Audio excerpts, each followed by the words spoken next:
We will show you DIYers and fabricators out there an engineered solution that allows you to build any size of oilfield skid with just one kit of parts. This kit is going to include an order sheet, cut list, weldment drawings, everything you're going to need to fabricate this skid. And now we think we have the perfect design that is a catch-all design that works in all instances for all scenarios. Here's one example. This skid can either be welded right to the shipping container, or we can use our stacking twist locks, set the container right down on top of the skid, twist lock it on, and then if you have a whole bunch of containers, you need to move them a distance across your job site or load them up on an oil field winch truck, you can now use one skid and move a whole bunch of containers. Them up the same. That's always another pro tip. Them up the same. Step one, get your horses nice and level. Make sure they are wide enough to support the entire skid. This thing is 8 feet wide.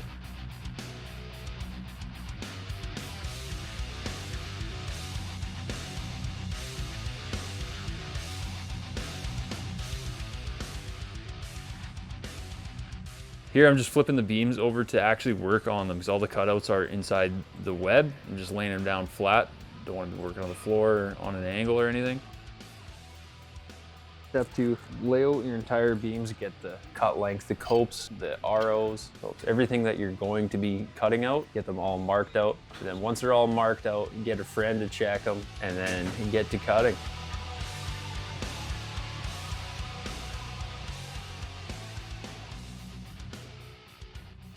I definitely recommend using oxy-fuel torches for cutting your beams. It allows you to get into all the corners and you have no problem cutting through the thicknesses.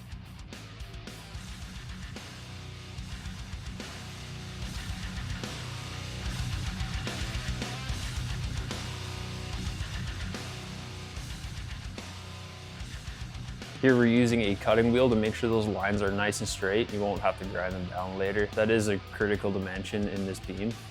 Just doing the last couple copes here.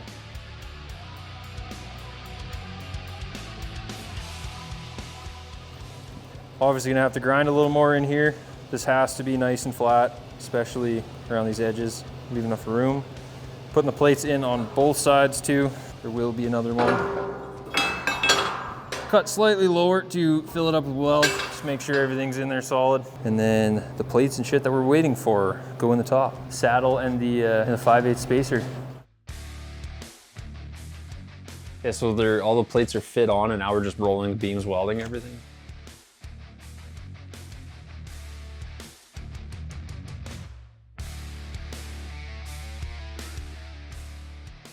Next, we're gonna put in the corner casting saddle that holds the twist lock at the proper height to the containers so we get a nice lockdown on it.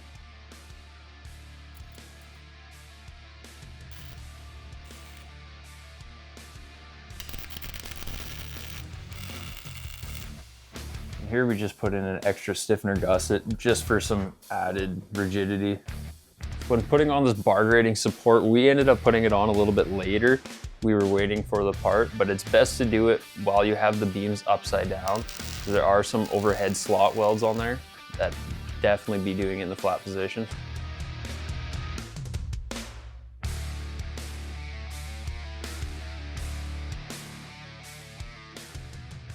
Here I'm just double checking the holes for the cross members, cutting them all to length. They should have a 1/2 inch or so stick out from the web of the beam just to get a nice fillet all the way around. When you're ready to put your cross members in, get your beam spread apart close to where you want them onto your horses. Remember, this thing's 8 feet wide, so bring them pretty close to there. And then grab a couple of good friends to help you lift these heavy suckers in. Here we're putting on the last cross member on the ends. These are the ones that you're going to be hooking your slings to when you're dragging the skid around. So I'm going to make sure they're nice and centered. Here we're just putting on these skid plates just so your beams don't dive into your dirt or gouge your driveway or anything, just to help keep it above the ground. Here we're just putting on the dog ears. All these things are just keepers for the slings. They don't come off the side when you try to turn or anything. Travis just finishing up all the welds, the leftover ones we didn't get to with the pipes not being in.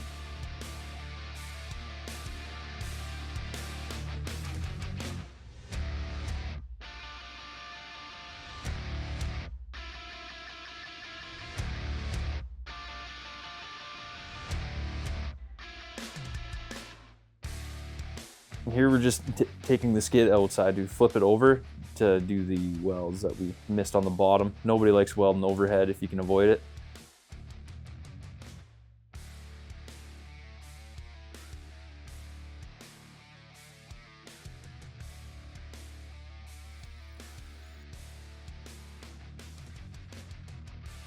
After Travis is done all welding and cleaning the skid, we're gonna pull it outside and test fit the container onto the skid, make sure it works just before we're gonna prep it and paint it. On this skid, we use our stacking twist lock. It locks right onto the skid and right into the container. Lowering the container onto the skid, just making sure everything's lining up and that it's all gonna work.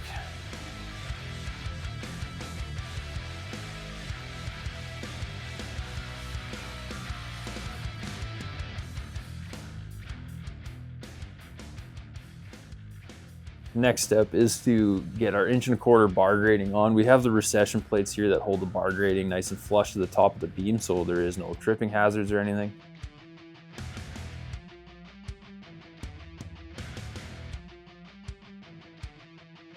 Check it out, we just manufactured this heavy duty oil field skid here, and typically we'll have to sandblast these to get a great adhesion with our paint, but now we purchased a laser welder. This thing has a cleaning function on it, so it burns all the mill scale, all the paint right off the steel, and the steel is prepped perfectly for paint.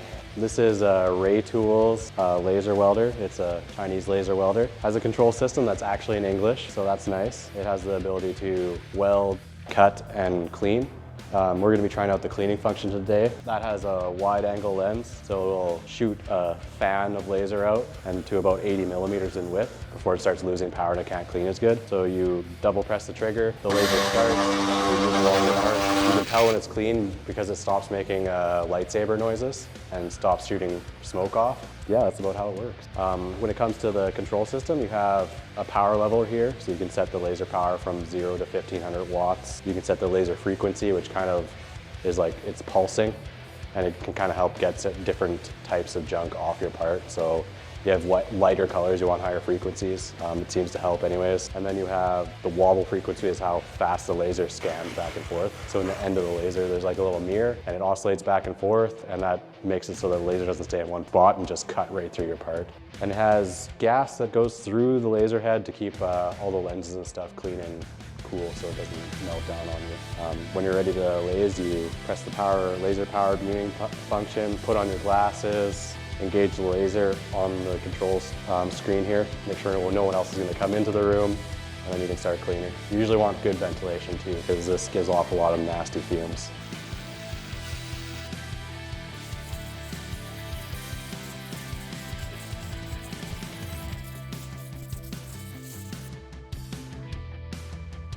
Now we're priming the skid, getting it ready for paint. We're using hand brushes and hand rollers just to make sure we're getting into every nook and cranny. We gotta get complete coverage on this thing.